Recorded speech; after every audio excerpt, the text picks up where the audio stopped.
Ya está. Bien, entonces, pensamientos, deseos y conducta. Así era la línea. No era cambiar solo la conducta, sino cambiar desde adentro, ¿sí? Entonces, en los pensamientos ya hemos visto la primera parte, en los deseos también ya estamos terminando esta parte de deseos y nos queda solamente la última parte que es sobre la conducta, donde el autor va a dar más consejos ya un poco más explícitos, porque hasta ahora ha sido, también ha dado consejos, pero ha sido bastante por decir, teórico, con un poco de práctica, ¿no? Pero en la conducta ya él lo explica un poco más detallado. Entonces, los deseos pecaminosos, comentarios finales. Este capítulo, él dice que lo hizo como un refuerzo de todos los capítulos pasados. ¿Por qué? Porque trata bastantes situaciones que él ha visto como pastor y que cree que son perjudiciales para la iglesia, ¿no? Y si él las hubiera tocado antes, en los capítulos pasados, pues se hubiera distraído mucho, se hubiera ido por las ramas, ¿no? Los capítulos y no hubieran sido concentrados en el tema que él trató. Así que este capítulo es como un refuerzo de todo ello, un resumen, tiene bastantes ejemplos sobre lo que hemos visto ya anteriormente. Y va a tratar dos temáticas importantes que él ha dicho que iba a explicar. Uno es la falsa culpabilidad y el otro es el temor. La falsa culpabilidad y el temor. A ver, voy a compartir pantalla.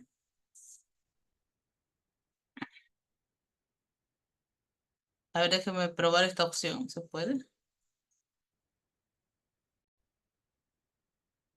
Ah, ahí aparezco. ¿Me ven? Aparezco a un ladito. Ya. A ver, espérense.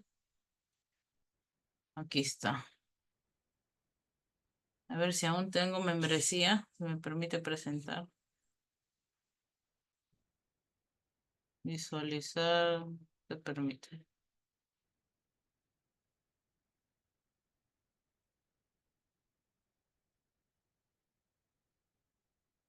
A ver, la falsa culpabilidad es la primera parte. Entonces, eh, todos tenemos una emoción que tendemos a exagerar, que es la vergüenza. En capítulos pasados él ha hablado bastante sobre la vergüenza, que nos ha dicho que esa emoción es parte de nuestra vida, es parte de nosotros. Sin embargo, cuando llegó el pecado, esta emoción se tergiversó, se, sus niveles se desvariaron en nosotros y ahora tenemos vergüenza porque sí. Desde que nacemos tenemos vergüenza prácticamente. Tenemos vergüenza de lo que somos, de cómo nos vemos. Siempre nos sentimos esa sensación de que estamos haciendo algo mal, ¿sí? Y ahora, cuando acudimos a Cristo, cuando ya nos volvemos cristianos, tenemos que lidiar con esa emoción negativa, porque si no nos va a hacer daño. Entonces, él va a hablar mucho sobre esta falsa culpabilidad que muchos cristianos sienten por determinadas situaciones. En los tiempos de Jesús, los fariseos habían acumulado encima de los requisitos divinos una serie de mandamientos humanos, lo que ellos dicen tradiciones, ¿sí? E insistían que se los obedeciera como si Dios mismo los hubiera estipulado. Es decir, ellos habían colocado pequeñas reglas encima de los mandamientos de Dios, ¿sí? Y esas reglas exageraban muchas cosas, pero ellos lo veían bien, ellos lo habían estudiado, lo habían interpretado así y lo enseñaban así a su pueblo. Entonces, eso los hacía verse más cerca de Dios, más espirituales, entre comillas, ¿no? Pero creaba muchas falsas culpabilidades por muchos motivos. Eh, y eso es lo que podemos ver quizás actualmente también en nuestras comunidades cristianas. ¿Por qué digo comunidades cristianas? Porque ya les digo que cada comunidad tiene sus tradiciones. No somos los únicos que tenemos tradiciones, ¿sí? Los bautistas, los pentecostales, todos, los católicos tienen también sus tradiciones. Y vamos a ver que cómo esas tradiciones muchas veces, en lugar de acercarnos a Dios, nos alejan, nos hacen sentir vergüenza, vergüenza innecesaria, que no deberíamos sentir, ¿sí? Así ellos cargaban una enorme carga de culpabilidad falsa y también cargaban esa culpabilidad sobre la gente que no guardaba esas tradiciones como eran enseñadas. Miramos a nuestros tiempos y decimos muchos, cuando a veces comento estos temas, ¿no? ¿Cómo crees que las tradiciones adventistas podrían estar haciendo daño? La gente a veces dentro de la iglesia se espanta, ¿no? Lo toma como una crítica, como un ataque, pero la realidad es la realidad. Si tú ves que alguna tradición ha hecho llorar a una persona, si tú ves que alguna tradición ha hecho sentir inferior a alguien, si tú ves que alguna tradición promociona discriminación en tu iglesia, en tu comunidad, no porque sea una tradición religiosa la hace mejor, ¿sí? No es así. Muchas veces el abuso se esconde dentro de la religión. Y como es parte de lo que se enseña, parte de lo que supuestamente está en la Biblia y lo interpretan así, podrían estar cometiendo abusos bajo ese manto de santidad. Y tenemos que tener mucho cuidado, ¿sí? Tenemos que aprender a defender los derechos de cada persona, la vida de cada persona por encima de cualquier tradición. Es lo que Jesús hacía en sus tiempos, ¿sí? Él les decía, ustedes son hipócritas porque ven a una oveja que se les cae un pozo y en sábado no la van a sacar. ¿Cuánto más vale un hombre? ¿Cuánto más vale una persona? Y dicen, ¿no? Todo lo que con lo que te puedo ayudar, padre, pues madre, en tu vejez es corbán, no te lo puedo dar porque ya se lo di al templo, ya se lo voy a dedicar a Dios. Pues, o sea, estás poniendo al templo a una, a un edificio, ¿sí? Pomposo, lleno de riquezas por sobre la vida de tus padres, por sobre la vida de una persona que merece tu honra, sobre el mandamiento, ¿no? Que honrarás a tu padre y a tu madre.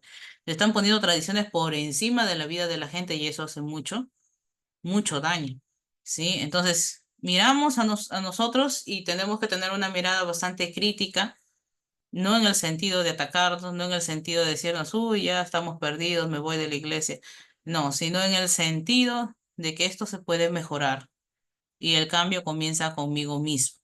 El cambio comienza desde mi punto de vista, ¿no? Desde mi discurso, desde las palabras que yo uso, desde ahí empieza el cambio. Hoy en día vivimos una epidemia de falsa culpa, es lo que dice el autor. Y bueno, el autor no es cualquier persona también, ¿no? Es un pastor antiguo, él ya muerto, ¿sí? Es un pastor que ha vivido bastante y que ha vivido bastante también dentro de la iglesia adventista. Y él no tiene, no tiene problemas para hablar de esos problemas. Y es más, él muchas veces ha dicho que cuando nosotros tenemos problemas para hablar de los problemas que suceden en nuestra iglesia, nosotros estamos sufriendo de lo que él dice idolatría, ¿no? Idolatría a la institución, ¿sí? Porque queremos barrer todo por debajo de la alfombra y no queremos hacer un cambio, ¿no? Entonces, eso es algo muy fuerte de asimilar, más si somos gente que ha estado en una iglesia por años y lo que yo siempre he notado y siempre les he comentado, somos personas que a veces somos muy pasivas en ese sentido, que nos da miedo expresarnos, que creemos que solamente las autoridades tienen la razón, que para interpretar la Biblia yo necesito legítimamente la aprobación de mi iglesia, que para hacer tal cosa, ¿qué dice el pastor sobre esto? ¿Qué dice tal pastor sobre esto? Y no nos atrevemos nosotros mismos a decir, yo entiendo esto, o sea, yo leo la Biblia y entendí esto.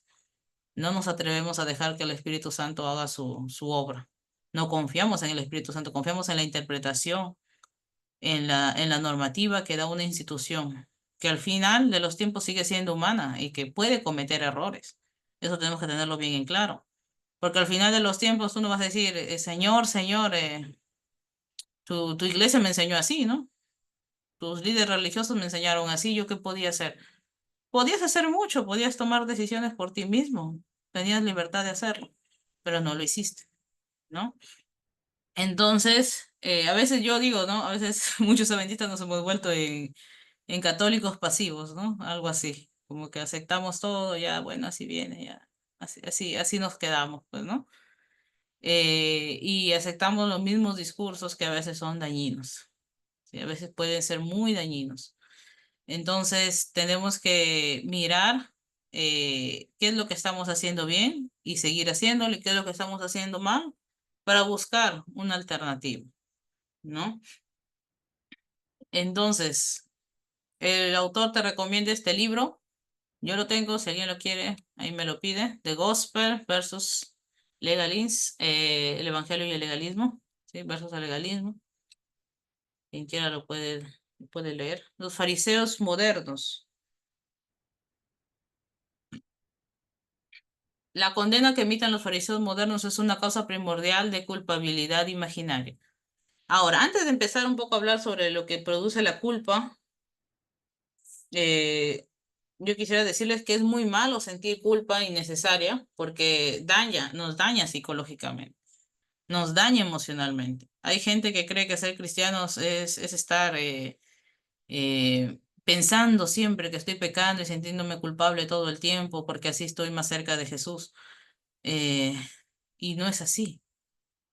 No, no es así. A veces tenemos la falsa idea de que tenemos que ser, quizás guardar una penitencia, ¿no? Quizás pasar por este dolor, porque así, eso es lo que yo me merezco, sufrir así como Cristo sufrió. Y no necesariamente es así. Muchas veces malinterpretamos muchas cosas, ¿sí? Entonces, no tenemos que sentirnos felices o sentirnos más espirituales por sentir culpa, ¿sí? Porque esa culpa que a veces sentimos no siempre viene de Dios, ¿sí? No siempre viene de algo malo que tú has hecho, es lo que está tratando de decir el autor. Entonces, mucha gente dentro de las iglesias, de las comunidades, emiten estas condenas y causan culpa innecesaria en la gente. Y eso es muy grave. ¿Por qué? Porque nos lleva a tener ambientes tóxicos, ambientes donde no hay un buen ambiente laboral, entre comillas, dentro de las iglesias cristianas. Porque todos están midiendo, todos están acusando y todos están diciendo, mire, él ya no cumple tal tradición. Entonces, pues a él hay que discriminarlo, ¿no? A él hay que tratarlo diferente. Él es un hermano de segunda categoría. No puede tampoco tener cargos, no puede tener voz. Si este hermano tiene una interpretación diferente, tampoco puede ser aceptado. ¿Sí? Entonces nos vamos a ese extremo. ¿Y cómo sale la gente luego de ir a esa iglesia, a esa comunidad? Pues triste, deprimida, no se siente aceptada. Y el acercamiento que debe hacer la comunidad de las personas hacia Cristo no se cumple. Esa comunidad se volvió más bien un centro de maltrato psicológico, más que una comunidad que acerca a las personas a Cristo. ¿Sí? Determinamos una sola forma de hacer las cosas e invalidamos cualquier variación de ella asumiendo que es la única forma correcta de hacerlo. Ujú. Eso es algo muy cierto, ¿no? Eh, Así simple, ¿no? Yo siempre les pongo ese ejemplo, ¿no? En una iglesia adventista, ¿cuál es el formato que se sigue para hacer un culto? A ver, ustedes que ya son antiguos. Canto, bienvenida, canto, oración, y luego, ¿qué sigue? El tema, eh, ¿qué más hay ahí? Para el culto de adoración, antes se le decía Lo culto divino, especial, bueno, hay un protocolo, especial, salen los niños, ¿no, lo hermano? especial, la adoración de los niños, Ya, ese es el un formato, probativé. ese es un formato, o sea, eso no está escrito en la Biblia, por si acaso, eso Jesús no lo mandó, eso es un formato que nosotros usamos, porque así obtenemos más orden, ¿no? Y queremos que todos los niños, todos puedan disfrutar del programa, todos tengan su parte, todos puedan participar y se vuelva una comunidad bonita, ¿no? Y ya, pero ese es un formato. Supongo, ¿no? Que algún día se eliminan partes de ese formato. Entonces, cualquier hermano que es bastante fariseo va a decir, uy, no, están pecando en esta iglesia por eliminar, no sé, eliminaron esta vez quizás la historia de los niños, pongámoslo así, ¿no? O eliminaron tal cosa. Eh, Están pecando, no están respetando el formato, porque no lo están haciendo de la misma forma. Y ya yo he visto otras iglesias, ¿no? Que no utilizan el mismo formato que nosotros tenemos, ¿no? En Estados Unidos, en Brasil, en otros lugares. y no necesariamente están pecando, sino que están usando otro formato, quieren que el tiempo les alcance más, que el tema quizás sea más largo y que quizás haya un poco más de tiempo que la gente cante. eh, Tiene su propia forma de ver ese estilo de adoración, ¿no? Entonces, yo, si soy fariseo, pues voy a condenar ese nuevo formato. Voy a decir, oye, no, ese formato está mal, porque así lo hicimos siempre y así va a ser siempre, ¿sí? Entonces, estás pecando. Esa iglesia es una iglesia secular, está pecando contra Dios. ¿Y de verdad está pecando? Es la pregunta que yo hago. ¿El formato que usamos de adoración es algo bíblico, es algo sellado en piedra, es algo que no se puede cambiar? Un simple ejemplo, ¿no? Ahora, el pastor también nos habla, por ejemplo, del sábado. El sábado, qué cosas está bien hacer y qué cosas no está bien hacer. Entonces, desde niños a nosotros nos han enseñado que no está bien trabajar, es el punto número uno. Guardamos el sábado porque no trabajamos en él. Está bien ir a la iglesia, ¿sí? Muchos de nuestros hermanos practican la visitación en las tardes, ¿sí? Pero imagínense, ¿no? Alguien que está visitando, alguien que está yendo a ver a los hermanos más ancianos. Y este hermano se siente aturdido porque le dicen, hermano, usted también tiene que regresar al culto, porque a las 5 hay culto y si no regresa, usted está pecando. ¿Cómo lo ven eso? Pero si este hermano ha salido a visitar, se demora conversando, se demora dando ayuda a otras personas, no, pero tiene que regresar, como sea, tiene que regresar. No pueden quedarse por ahí vagando. Yo a veces he escuchado esos mensajes. No sé, no pueden quedarse vagando, que no están pagando. ¿En qué momento vino una dirección divina así directa diciendo tú tienes que estar el sábado 3 horas sentado y y una hora mínimo también en la tarde para que cumplas tus horas, pues, ¿no? De trabajo sabatino, ¿no? En la iglesia. ¿En qué momento llegó esa ordenanza? Es algo que la iglesia ha hecho, no es algo que esté en la Biblia, ¿sí? No es algo bíblico, es parte de nuestra tradición. ¿Sí? Entonces yo a veces escucho, ¿no? Desde niña escuchaba así, la hermana Elena recomienda que se vayan a, a recrearse en el campo, no a jugar por si acaso, porque en ese tiempo también los adventistas no creían en los juegos y no jugaban, ¿no? Ni fútbol, ni básquet, ni nada, ¿no? No, a recrearse nada más, ¿no? Que se cansen por ahí jugando y sudando. No, sino que solamente se vayan a recrearse en el campo con la naturaleza de Dios, admirando la obra maravillosa del Creador. ¿Cuántas veces hacemos eso? Pocas, muy pocas veces, ¿no? Muy pocas veces. Yo lo he visto muy pocas veces. No es la regla, ¿no? Y esa es una recomendación que ella da. No es una recomendación que simplemente ella da. Entonces, mucha gente va a tener su forma de guardar el sábado. Quizás ese día esa persona quiere tener paz. Quizás ese día se va a visitar a un familiar. eh, Hay muchas formas en las que tú puedes tener paz ese día. Quizás ese día la persona no tiene ánimo de nada, quiere orar simplemente. Quizás está pasando luto, ¿no? No sabemos qué pasa por la vida de la gente, ¿sí? Pero condenar a alguien porque no guarda el sábado como tú lo haces, también es parte del fariseísmo, ¿sí? Es parte de no entender las diferencias que hay entre diferentes contextos. Entonces el autor nos dice, hay muchas cosas que no están establecidas en la Biblia, pero que nosotros guardamos por tradición. No es algo que si tú no lo haces, pues vas a arder en el fuego del infierno. No es así. Pero en las iglesias se enseña como que sí, como que si tú no cumples esa tradición, sí, pues sí, sí te vas a ir al fuego eterno. Entonces eso es algo un poco extraño, ¿sí? No tiene fundamento bíblico, ¿sí? Entonces... Vamos a ver muchas de esas cosas, ¿ah? O sea, si yo les comento todas las cosas que he escuchado y todas las cosas que he podido aprender, eh, quizás nos vamos toda la noche, ¿no?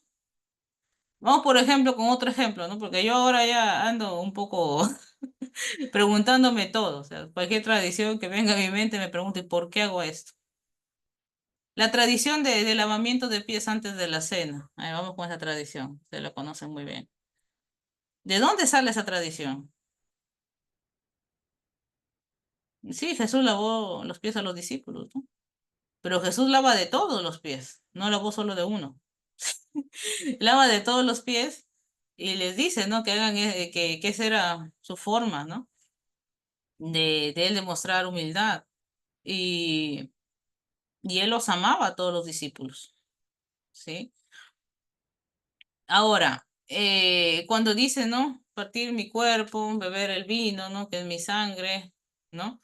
Derramada por ustedes. Eso sí está, él lo dice, ¿no? Ustedes háganlo esto en memoria. Pero el lavamiento de pies no lo menciona él que lo haga en memoria de él. No lo menciona. Ahora, nosotros vamos a la iglesia y al menos en la iglesia adventista hemos hecho esa tradición de que sí, ¿no? De que nos lavemos los pies. Y yo no lo veo mal. A mí me gusta. O sea, la tradición que, bueno, que te agaches frente a alguien y te humilles, ¿no? Y laves los pies de alguien. Pero ahora, ¿se cumple realmente la tradición que lo que está trayendo es humildad? Yo, la verdad, yo no me lavo los pies con un desconocido en Santa Cena. Y me da miedo y me da vergüenza. Y yo no sé a cuántos más les pasa eso. Sí, la gente se lava con sus conocidos. Entonces, ¿existe realmente un acto de humildad ahí? Que te laves los pies con los conocidos. ¿Y cuántos que van a una Santa Cena quizás no van a poder participar porque no se van a sentir cómodos lavando los pies de alguien más? Y quizás nosotros los vemos mal, ¿no? Entonces, yo no te digo que deshagamos la tradición, pero sí te digo que pensemos muy bien las cosas, que quizás hay algo que podemos mejorar. ¿No? Sería interesante, no hagan un sorteo y lávense los pies todos, ¿no? Eso sería muy interesante de ver en la iglesia. A ver cuántos realmente participan de la cena del Señor luego de ese sorteo, ¿no? Ahí sí probaríamos nuestra humildad, ¿no? Lávate ahí como el que te has peleado en la junta el sábado pasado. Con ese que te has agarrado de las greñas, lávate los pies, pues, ¿no? Sería muy interesante de ver eso, ¿no? De ver que si de verdad, pues, ¿no? La tradición está haciendo algo de humildad en nosotros o simplemente está haciendo eh, ¿cómo diríamos? Una apariencia de piedad, ¿no? Entonces, no existe una sola forma con respecto a la adoración que sea realmente en el formato, ¿no? En la forma en cómo se hace, que sea correcta. ¿No? Sucede con el sábado y con los principios de salud del lenguaje. El pastor habla, pues, ¿no? De cuáles son esos principios. Son recomendaciones que da el lenguaje. Pero si tú vas a mandar al infierno a alguien por comer carne o por no obedecer los principios de salud del lenguaje, eso no tiene nada que ver con la salvación. No tiene nada que ver con algo que haya sido directamente estipulado por Dios. ¿Sí? Son interpretaciones. Son interpretaciones. Los principios expresados tanto en la Biblia como en los escritos de Elena de White requieren algo de autonomía y análisis. Autonomía y análisis. Es decir, y aquí hay algo muy, muy interesante, ¿no? Que yo voy a leer el escrito de la Biblia y el escrito de Ellen White en su contexto, en qué momento lo dijo y para quién lo dijo. ¿Sí? ¿Lo dijo para mí este escrito de Elena White o estaba diciéndolo para esa comunidad específica que estaba sufriendo tal problema? Eso tenemos que preguntarnos antes de aplicar cualquier cita de lenguaje y tirarla y tirarla y tirarla y mandarla por todos sitios, ¿no? Entonces, Ellen White dice cosas a veces un poco polémicas también.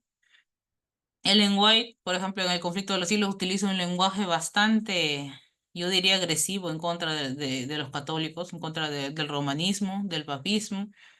También lenguaje bastante arcaico.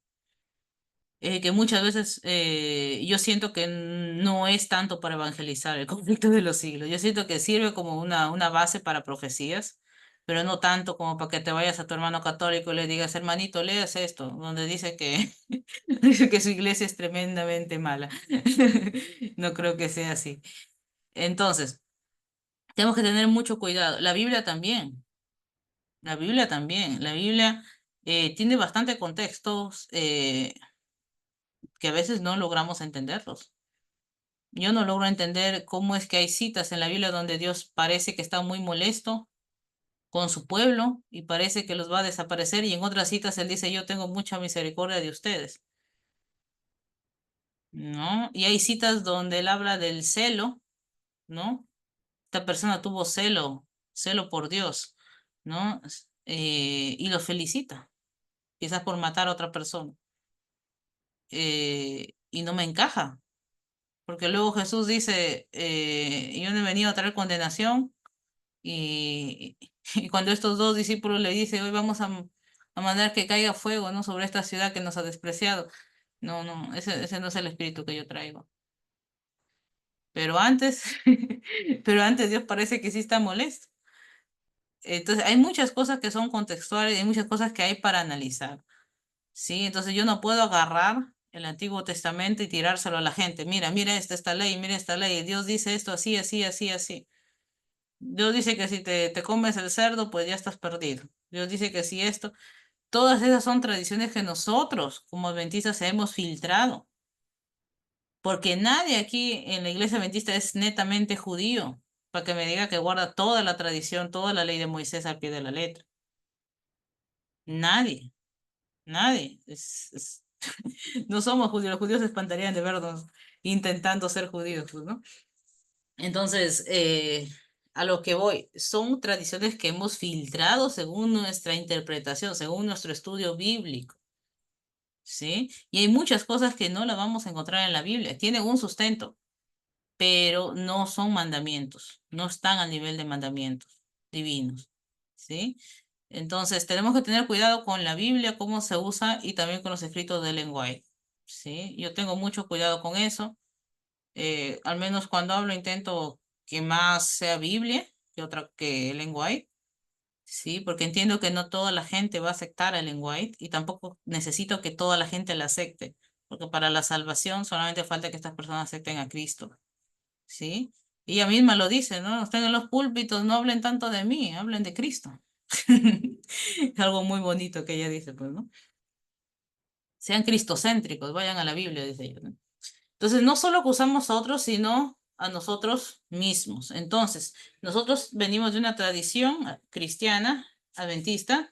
Entonces, vemos que las cosas se han hecho siempre así y cuando a veces algo cambia, ¿no? O tenemos que tomar decisiones respecto a esa tradición y decido no guardar esa tradición yo, y me voy a sentir culpable, como que hubiera cometido el peor pecado, ¿no? Y de eso es lo que el autor está hablando. Nosotros somos expertos en condenarnos a nosotros mismos también, no solo a los demás. Ahí él habla una historia, ¿no? De una señora que no usaba anillo en Estados Unidos. Y bueno, esta señora había aplicado la tradición de no usar joyas. Pero bueno, este era un anillo de compromiso, no era necesariamente una joya ornamental en el sentido de ostentación, era un anillo de compromiso que simbolizaba el matrimonio con su esposo, ¿no? Entonces ella dice que muchas veces venían hombres, ¿no? Y como que a querer conquistarla, ¿no? Invitarla, ¿no? Quizás a salir, ¿no? Ahí, ¿no? A querer hacer su lucha con esta mujer. Y la señora les decía, no, yo soy casada, yo no quiero nada contigo, ¿no? O sea, que desistas de este cortejo. Entonces la gente se asombraba, dice los hombres, ¿no? Porque en la tradición de la mayoría de países, ¿no? El anillo simboliza que estás casado.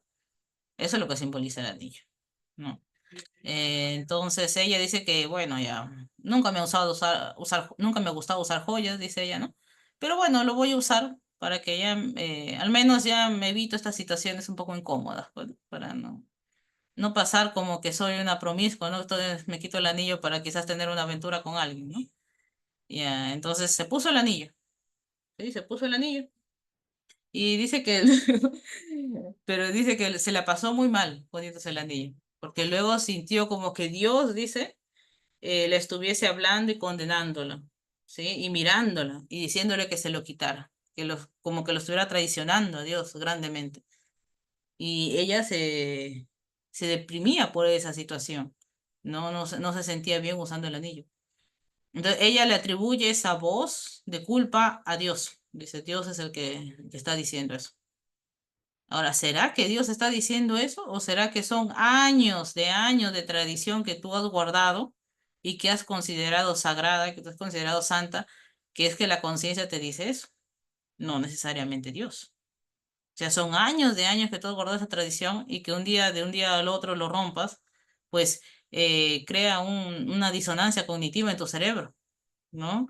Y parece que fuera la voz de Dios, pero no necesariamente, dice el autor, es la voz de Dios, porque no había nada de malo en ese uso del anillo. Ella no lo estaba usando para ostentar, sino para decir, estoy casada.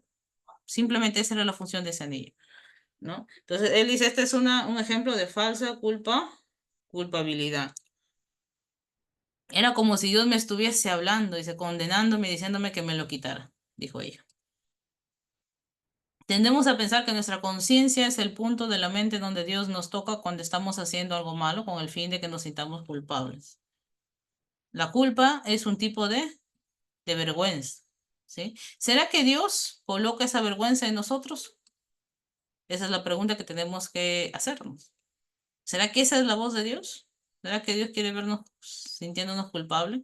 ¿Hasta qué punto sentir culpa es bueno en nuestra relación con Dios? Yo creo que es parte, ¿no? O sea, alguien que no siente culpa es un psicópata, así de simple, ¿no? Es parte, pero no siempre va a ser una razón correcta, ¿sí? Esta mujer no tiene razones para sentirse culpable, solo de forma indirecta, o sea, Dios nos ha creado así, con ese sentimiento, ¿no? Para frenar nuestros actos compulsivos, nos sentimos culpables, sentimos vergüenza, ¿no? Él lo ha creado, pero Él no lo detona, ¿sí? El Espíritu Santo nos convence de pecado mostrando la información sobre lo que es correcto y ver lo que hemos hecho en nuestra vida hasta el momento. Así de simple. Vamos a la Biblia, encontramos una cita, me dice ama a mi enemigo. Yo toda mi vida me la he pasado odiando a mi enemigo, juzgando a las personas. Me conmuevo al ver que Jesús amó hasta los que lo traspasaron y digo, bueno, me siento culpable, sí, tengo que cambiar. Voy a comenzar a ser más tolerante y más amable con la gente. Y ya, eso fue todo. Y ya no me tengo que sentir culpable eternamente por eso. No. Si alguien se siente eternamente culpable por sus pecados, ya lo hemos visto en capítulos pasados, tiene que trabajar con ese sentimiento de la vergüenza porque no es normal que tú te sientas eternamente culpable.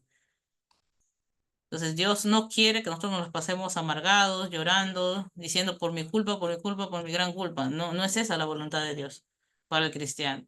Él no presiona botones de sentimientos de culpa en tu corazón, lo que es el autor. Eso es algo automático en nuestro ser. Entonces, la mayoría de nosotros ha crecido con un sinnúmero de ideas torcidas respecto a lo que está bien y a lo que está mal. Sin número. Es apropiado que nos sintamos culpables si hemos hecho algo que a todas luces está mal, pero si aquello que consideramos incorrecto no lo es, entonces el sentimiento de culpa que experimentamos no será la voz de Dios, ¿sí? Esta culpa falsa se siente igual que la verdadera. Es decir, que esta persona puede pasar por un momento muy triste en su vida, pero solo por usar un anillo en este caso. Nuestras ideas del bien y del mal han de estar siempre fundamentadas en la palabra de Dios, ¿sí? La experiencia genuina, la cita de Ellen White, está conformada por una variedad de experimentos cuidadosos efectuados con la mente libre de prejuicios y sin el control de las opiniones y hábitos previamente establecidos.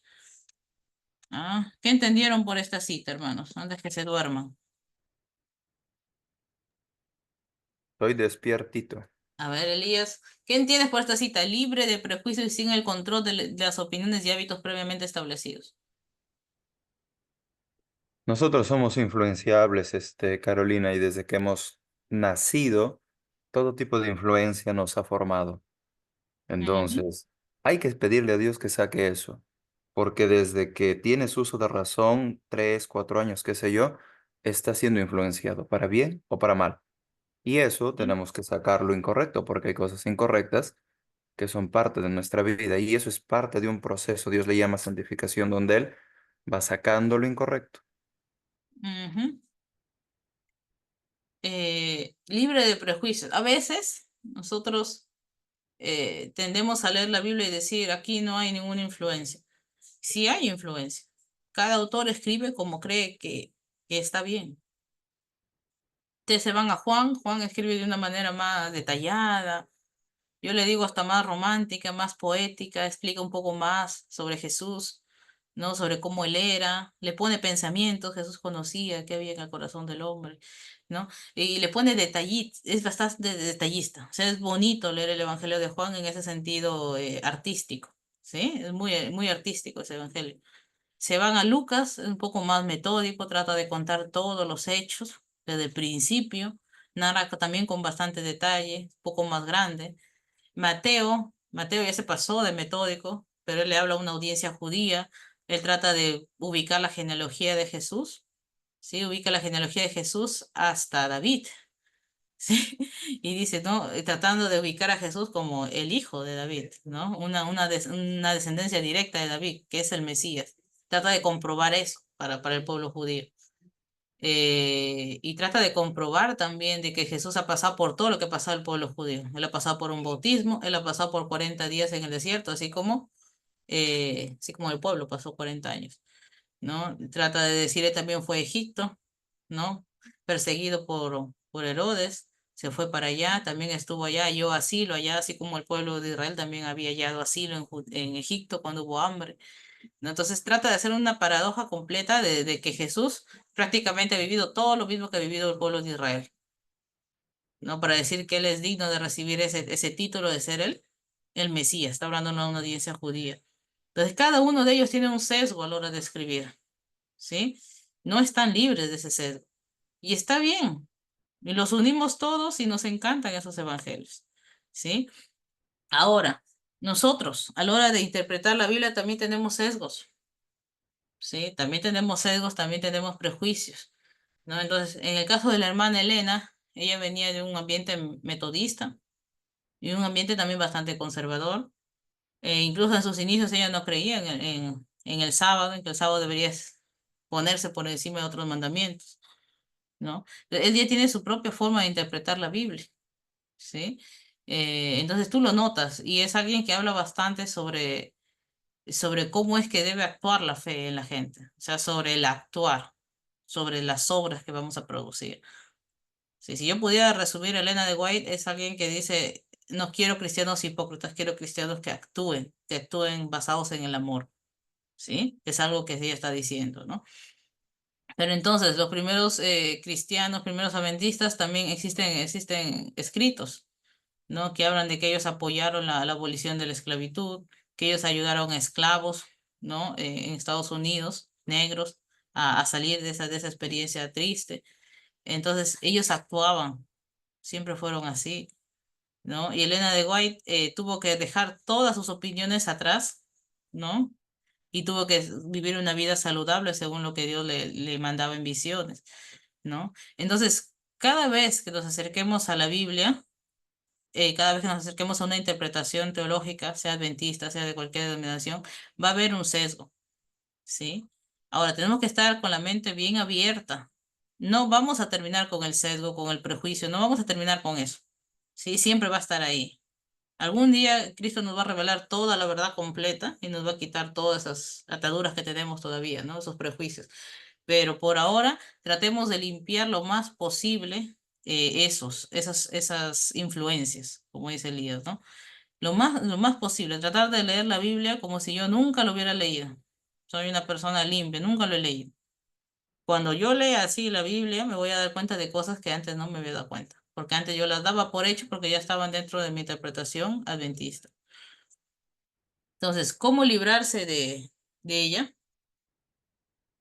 Estar dispuestos, dice, para librarnos de esta falsa culpabilidad, a poner a un lado las tradiciones que más apreciamos con relación a lo que hemos creído que toda la vida está mal, ¿sí?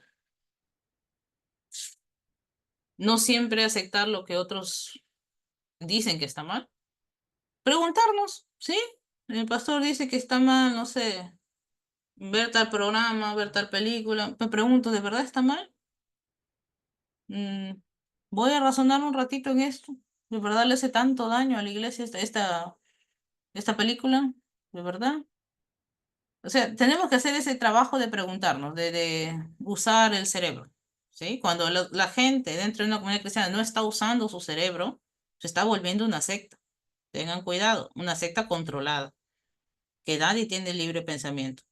Entonces, si la gente está usando su cerebro para opinar libremente, es porque esa es una comunidad no tóxica, es una comunidad libre que cree en la libertad. Y hay un ambiente más sano para la discusión, ¿sí? No siempre aceptar que lo que otros dicen, ¿no? eh, que está mal, ¿sí? No siempre aceptarlo.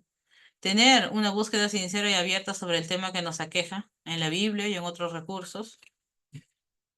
Orar para que Dios nos dé paz y no depender de las emociones. Las emociones no siempre van a venir de Dios, no nos confundamos. Ejemplo, la ira. ¿Sí? La mayoría de cristianos piensa que la ira es mala completamente, ¿sí? Y la condena, pero la ira también nos protege del abuso a otras personas y a nosotros mismos. Las personas tienden a usarla mal, o sea, las personas esconden su enojo y luego lo sueltan cuando ya no pueden más. Entonces, cuando alguien te hace daño, cuando alguien está hiriéndote, es el momento de decirlo, ¿sí? Es el momento de decirlo. Yo cuántas veces hubiera querido ser más asertiva en mi vida hablando de mis sentimientos negativos, porque ya cuando yo los decía explotando, pues ya ofendía a la gente, pero cuando los decimos a tiempo es mejor. Entonces yo he aprendido a decirlo, ¿no? Si alguien me falla, pues no me gusta que me falles, no, no me gusta que hagas esto. Así de simple, así de simple. Y vas a ver que poniendo límites, poniendo tus límites a las relaciones que tienes, va a haber mejores relaciones interpersonales. La emplean mal al atacar a los demás abusivamente o al guardarla, ¿sí? La ira. Si esta se usa bien, si estableces límites correctamente, nadie debe salir herido. Eso se le dice es asertividad. Si sabes expresar tus emociones sin herir a la gente. Una vez que se identifica la falsa culpabilidad, se la va a reconocer siempre. ¿Sí? Es como que te vacunaron ya. Te has vacunado contra esta falsa culpabilidad. La mayoría ha llegado a asociar la culpa con la voz del Espíritu Santo. Otros ejemplos más que del autor. Aquí nos habla de una dama que sentía culpa tan solo de comer. Está bien esta mujer de sentir culpa de tan solo comer. Yo creo que eso ya está rayando ya, está rayando ya una enfermedad mental, ¿no? Sentía mucha culpa. También hay culpabilidad mal enfocada en los pecados sexuales. La gente dentro de la comunidad religiosa está muy obsesionada con los pecados sexuales. Y muchas veces se discrimina mucho por pecados sexuales y los pecados que realmente hacen daño dentro de la comunidad se pasan así por agua tibia. ¿Sí? Aunque ante los ojos de Dios el pecado sexual sea menos malo que el orgullo, porque fíjense, pues, ¿no? Dios bendijo a Salomón con sus... ¿Cuántas mujeres tuvo? Hay que sacar cálculo. Dios bendijo a David también, otro hombre que cedía a sus pasiones carnales. Dios bendijo a muchos personajes polémicos, ¿sí? Y Jesús no tuvo reparo en acercarse a gente que se dedicaba a la prostitución, gente marginada en la sociedad, nunca les tuvo asco. Nosotros sí, dentro de las comunidades religiosas sí tenemos asco a los pecados sexuales. Es algo que creo que heredamos bastante de la Iglesia Católica, que asoció todo lo que tiene que ver con el sexo con pecado. Y que nosotros como herencia, ¿no? De la Iglesia Católica, que somos protestantes, hemos heredado también eso, ¿no? Sin embargo, es algo que nos hace sentir una culpa mucho más intensa, ¿sí? Entonces, esta es una historia de una señora que dice que se sintió culpable por haber saludado a dos jóvenes. Antes esta mujer dice que lo quería bastante este joven que iba a la iglesia, ¿no? Y bueno, aquí el autor le pone el nombre de Rita. Rita vio a este joven venir a una reunión de confraternidad en la iglesia y trajo a su pareja homosexual. Y ya, pues antes de eso, ella lo quería mucho, como les digo, y bueno, en cualquier situación ella lo hubiera abrazado, lo hubiera tratado normal, como cualquier persona. Pero como recién había confesado que él era gay, comenzó la pregunta a surgir en la cabeza, ¿no? ¿Estará bien que yo lo salude? Así normal, como si nada hubiera pasado. ¿Estará bien que yo le dé aprecio a esta persona? Le diga que lo sigo queriendo, que lo sigo apreciando, que me preocupa que venga a la iglesia igual. ¿Será? ¿O será que cuando yo hago eso, cuando yo lo trato igual que a todas las personas, estoy aprobando su conducta homosexual?